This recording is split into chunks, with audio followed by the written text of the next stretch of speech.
Preguntar y sobre todo repreguntar. ¿Qué hay de esa imagen en mi cielo? Póster Central. Periodismo en radio.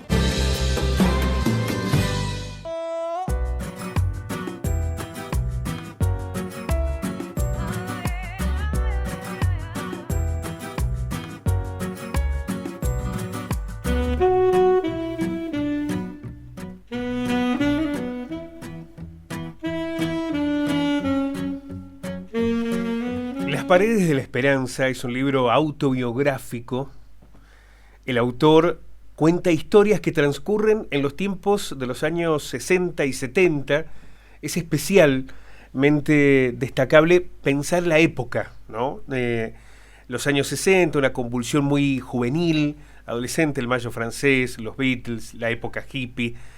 Aquí mismo en la Argentina, no estaba el rock, pero sí a través de expresiones folclóricas que hablaban de la rebelión, de plantarse ante el sistema. Los años 70, convulsionados también en el país. Describe el propio autor: la sociedad argentina y mundial parecían sumergidas en un realismo mágico, tanto en lo especial y virtuoso como en lo cruento. El libro contiene 16 capítulos, en donde se describe cada momento de la vida del autor. Es un texto en donde aparecen las memorias, los recuerdos, las circunstancias de cada uno de los episodios de su vida, de alguien que se asume en un espacio militante, comprometido y emprendedor, también ligado con las artes. Hablamos de Juan Carlos Quitito Díaz, que presentó la semana pasada su libro Las paredes de la esperanza, y vamos a dialogar con él. Quitito, ¿cómo estás? Muy buenos días. Hola Pablo, un gusto de escucharte, gracias por este espacio. Bueno, la verdad que un placer. ¿Qué historias aparecen reveladas en este intento por... a ver, son paredes que encierran, son paredes de construcción de esa esperanza? ¿Qué es lo que narran esas historias? Bueno, las paredes de la esperanza tienen que ver evidentemente con la primera impresión, que es una cuestión de encierro, de falta de libertad, pero en definitiva siempre esas paredes que yo planteo son paredes que no terminan siendo encierro, terminan siendo transparencia, que van hacia el futuro, que miro hacia el futuro. Tienen que ver con dos momentos de lo que yo relato. Las paredes de esperanza tienen que ver con una vez cuando fui apresado en la policía provincial de Río Cuarto por el célebre Gato Gómez, y encontré ahí una frase, un graffiti muy común en las paredes de esos lugares, que siempre lo que pasan por ahí dejan sellado con algo. Y también la segunda parte, que fue muy significativa, las paredes de esperanza en la penitenciaría de Córdoba, una relación que tuve de comunicación con una chica militante que nunca la conocí, que no la vi, que estaba en el piso de arriba, y nos comunicamos a través del sistema Morse durante 3 meses, mientras teníamos un tribunal de guerra en Córdoba, en el tercer cuerpo del ejército, 17 jóvenes estudiantes que fuimos trasladados de Río Cuarto a Córdoba. Una cosa increíble, debe ser uno de los pocos consejos de guerra que se hicieron. Era más bien un circo, una puesta en escena, pero bueno. Pero siempre las paredes de esperanza para mí siempre fue un mirar para adelante. Así fue mi vida, así cuento cosas durante el relato, historia. Era un relato de un encuentro o un reencuentro con lugares, gente conocidas, hechos, lugares que ya no están, que ya no están en la ciudad, que han dejado de ser, un encuentro con rebeldías, un encuentro con cosas que en aquel momento me forjaron en mi juventud.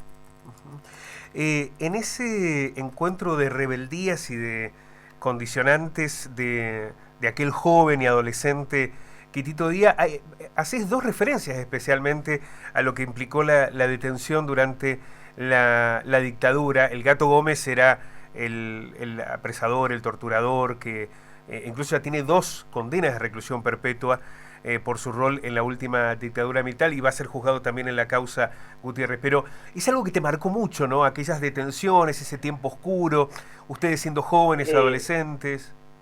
Y sí, evidentemente yo recuerdo del año 75 y 76, en ese momento yo tenía 22 años, tenía un emprendimiento comercial por mi edad, tenía la confitería San Marcos, que estaba ubicada en la Plaza Europea, en la mitad de la Plaza Europea, que hoy no existe. Por eso hablo de lugares, de cosas que pertenecían a la ciudad y que hoy no existen. Y que el Gato Gómez, con sus amigos fieles, se sentaban todos los tardes, como lo describo, o las mañanas, a tomar un café, y que me miraban de una manera increíble. Evidentemente que eso no es grato o queda sellado para toda su vida. Un tipo burlón, un tipo que siempre miraba de forma especial así a las mujeres, un tipo desagradable, siempre riéndose a cascada, con esos dientes que le sobresalían. Pero bueno, pero yo siempre te aclaro, Pablo, que como siempre digo, mi personalidad fue siempre de ir hacia adelante, no olvidarme de nada, pero ese ir para adelante, no mirar tanto el atrás, sin olvidarme nada, me permitió también salir a veces de esos lugares de tinieblas que para mucha gente le cuesta mucho porque es muy traumático. Claro. Estamos hablando en particular en estas dos referencias, años 75, 76, AAA en el país, 76, inicio del golpe militar. Ahora, ¿qué expresión daba la ciudad en los años 60 y 70? ¿Con qué Río Cuarto te encontraste desde ese lugar de pibe, de adolescente, de empresario incipiente? ¿Qué ciudad te contenía en aquel momento, Quitito? Y en los años 60, que digamos yo comienzo en el 66 en el Colegio Nacional número 1, recuerdo de que bueno, que eran años mundialmente que nada tiene nosotros una generación que tenés que pensar que los primeros años de mi vida política, de los 13 años en adelante hasta el 73, había la persona más importante políticamente en Río Cuarto, estaba fuera del país, no se lo permitía, no se permitía hablar de Perón, ni de Evita, ni de nada. Bueno, la juventud de clase media, la juventud universitaria, la juventud, digamos, empezó a abrazar los mismos hijos de las clases de la familia más adinerada, y en ese caso, bueno, tenemos a la célebre Patricia Bullrich, que también abrazó también el 70, siendo de una familia patricia. Es decir, las familias adineradas, los hijos, nos rebelábamos ante este tipo de cosas. Tenés que pensar que el mundo estaba convulsionado, el Mayo francés, la muerte de Che Guevara en el año 78, yo iba al secundario, todas esas cosas pegaban fuerte, las distintas alternativas o revolucionarias, estaba Vietnam, es decir, un montón de cosas que, bueno, hoy no hay hechos que marcan como marcaban en aquel tiempo. Y bueno, nos fuimos forjando. Yo me acuerdo que el año 69, después del el día del Cordobazo, que yo me enteré y que cuento de la historia, que me junté en la verdulería del Gordo Pinto y ahí estaba también, del Gordo Esquerro, y estaba Alberto Pinto, que nos juntábamos siempre en la verdulería del Gordo, y bueno, y ahí nos enteramos a la tarde, porque el elemento comunicacional de aquel tiempo era la radio. Del Cordobazo, recién las primeras señales de lo que estaba pasando, te enterabas a la tarde, no es como ahora que con el celular sabes qué es lo que está pasando en el segundo, qué es lo que está pasando, o la gente está con el celular, ¿no? En aquel tiempo, bueno, y recién una medida de fuerza se hizo al otro día, la Central de Trabajadores de Río Cuarto, la CGT, una huelga diriendo en contra de una huelga nacional en contra de lo que había pasado en Córdoba. Y nosotros en el Colegio Nacional hicimos una revuelta, en el patio de ceremonia central de ahí del Colegio Nacional, tratando de hacer que los estudiantes adhiriéramos a esta iniciativa de huelga y nos fuéramos a... Y bueno, fue así, que fue la primera vez que me paré en una escalera y hablé, como hablaron otros chicos, y de allí nos unimos con los del Colegio Industrial y nos fuimos al lugar de concentración que era en la esquina de la policía, que en ese momento estaba la Casa Ópera, y hablo de la Casa Ópera, que cosas que quedaron en el tiempo, que únicamente los que se acuerdan de eso son gente que tiene 45, 50 años para arriba, es decir, son cosas que ya desaparecieron. Casa Ópera podía ser como hoy fuera nombrar Tate, más o menos parecido, era una de las casas más importantes, y donde ahí conocí los primeros gremialistas, que yo no tenía ni idea quién eran, y ahí los vi, los conocí, y bueno, y voy relatando cosas en todos los capítulos que tienen que ver con la cultura. Cuando con Alberto Pinto me llevó por primera vez a la biblioteca Mariano Moreno, que había un debate y la presentación de un libro de Floriani, y que bueno, y cuento que en ese momento su pareja era Susana Michelotti, lo interrumpía, y Floriani se ponía nervioso. A mí me llamaba mucho la atención, tenía 15 años, 16 años, era la primera vez que iba a la biblioteca Moreno, una biblioteca Moreno antigua, donde estaban todos los libros apilados a los costados, todo con humedad, con estantes totalmente vencidos. Era otra historia, no es la historia de ahora en todos los aspectos. Y recuerdo que por ejemplo, en esa anécdota que cuento, es que en un momento don Juan se cansó que Susana Michelotti lo interviniera y dijo: bueno, Susana, nos vamos a casa. Y levantó la charla, y don Juan se fue con los libros bajo el brazo y con su mujer o su pareja detrás. Son hechos que me marcaron, que me quedaron, y yo lo hago todo en base de recuerdo. Si yo estudié, yo soy profesor de historia, tengo una formación histórica, pero yo no lo hice en función de historia, porque nunca fui a buscar documentos. Una historia es cuando vos escribís, a su vez vas a los documentos, los comparás con los documentos. No, estos son todos relatos en base a mi memoria, a las anécdotas. No es un proceso científico histórico en donde yo busco comparaciones, documentos para avalar lo que yo estoy diciendo. Esto es una cosa diferente, es un reencuentro con cosas de mis recuerdos. Uh-huh. Quitito, te quiero consultar en el final, cuando te ves en esa representación de los años 60 y 70, ¿desde qué lugar lo estás mirando? Digamos, ¿cómo es el autor que escribe sobre aquel adolescente, aquel joven, hoy a tantos años?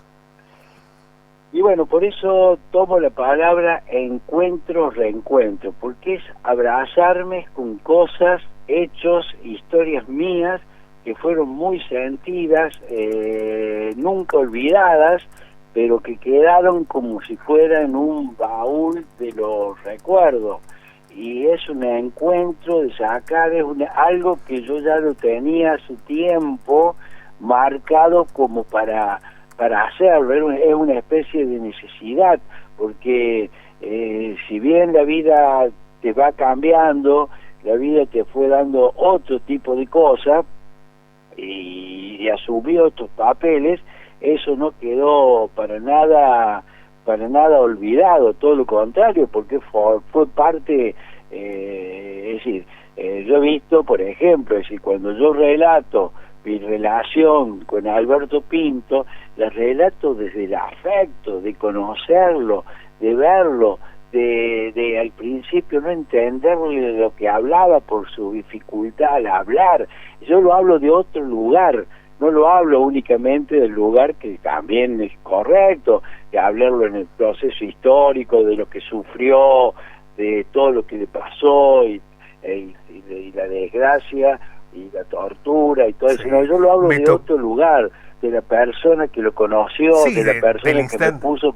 Claro, de cómo te vinculaste con él, ¿no? Alberto, que fue el primer riocuartense desaparecido cuyo caso fue llevado a una instancia judicial con condena para los responsables. Él estaba bajo el poder del Poder Ejecutivo en la cárcel, en el Penal 9 de La Plata, lo torturan, lo golpean y muere en una clínica, pero como consecuencia del propio accionar de los militares. Una última consulta, porque me lo están preguntando mucho los oyentes y quiero trasladártelo. ¿Qué pasó con la vecina de celda con la que te comunicabas a través del código Morse? ¿La conociste alguna vez? ¿Sabías quién era? Sí, en realidad la terminé conociendo porque es de una militante del Partido Socialista de los Trabajadores, que por supuesto que en la cárcel nunca la conocí, solamente tuvimos esa relación de amistad, de conocernos, de tocarnos, de amarnos, pero que nunca nos vimos, que fue una cosa totalmente mágica, que eso lo produce la falta de libertad, la necesidad, son todas esas cuestiones universales que nos tocan, que nos aferramos a determinadas cosas, que ahora en la libertad con otro tipo de cosas ni se me puede ocurrir que yo puedo hablar en sistema Morse a través de las paredes. Y enamorarte además. Estando incomunicado, y yo era muy malo para acomodar el oído, y lo acomodé y la pude escuchar y nos pudimos comunicar. Bueno, yo salí primero, recuperé la libertad, a los pocos meses, 4 o 5 meses, recibí un mensaje, porque habíamos quedado, quien salía último llamaba al otro, y bueno, me llamó, era de una provincia vecina, fui al lugar, a esa ciudad, fui como lo relato, iba caminando por esa cuadra y me temblaban las piernas, pero no porque me iba a enfrentar con una mujer que la conocía, que la había amado, que me había gustado, que la había conocido, claro, no la conocía, tierna, sino que no, en definitiva no la conocía. Es una especie como lo que sería chatear, como habitualmente se hace ahora, con gente que no conoce y hacen grandes historias de amor o de lo que fuera sin conocerse. Bueno, es más o menos parecido en otros términos. Fui a ese lugar, toco la puerta, se abre esa puerta de entrada de la casa, hay una figura de mujer y bueno, y yo concluyo ahí, termino la historia ahí, porque eso tiene una magia diferente, es decir, la conocí, pero tiene una magia, o por lo menos el sentido de la imaginación de los que que están mirando y escuchan esto y quisieran saber. Pero yo termino la historia ahí, y me preguntaron, por ejemplo, el día de que presenté el libro, lo primero que me preguntan es qué pasó, cómo era, y la historia termina ahí. Claro. Nunca he contado, pues decir, la dejo ahí porque me parece que lo mágico de esas paredes, que yo no le conocí nunca, es eso, que queda abierto a la imaginación de la gente. Bueno, nunca y a lo he mejor contado. en una próxima novela, porque la historia es realmente atrapante y maravillosa. Quitito, quiero agradecerte muchísimo esta posibilidad de encontrarnos con el libro, que además me lo ha regalado especialmente Juan Carlos, así que lo estoy disfrutando y mucho. Te mando un fuerte abrazo. Bueno, gracias Pablo, muy amable, gracias a todos. Abrazo inmenso. Quitito Díaz y estas crónicas de los años 60 y 70. FM Gospel 102.9. Radio de noticias. Con radio la pasamos mejor.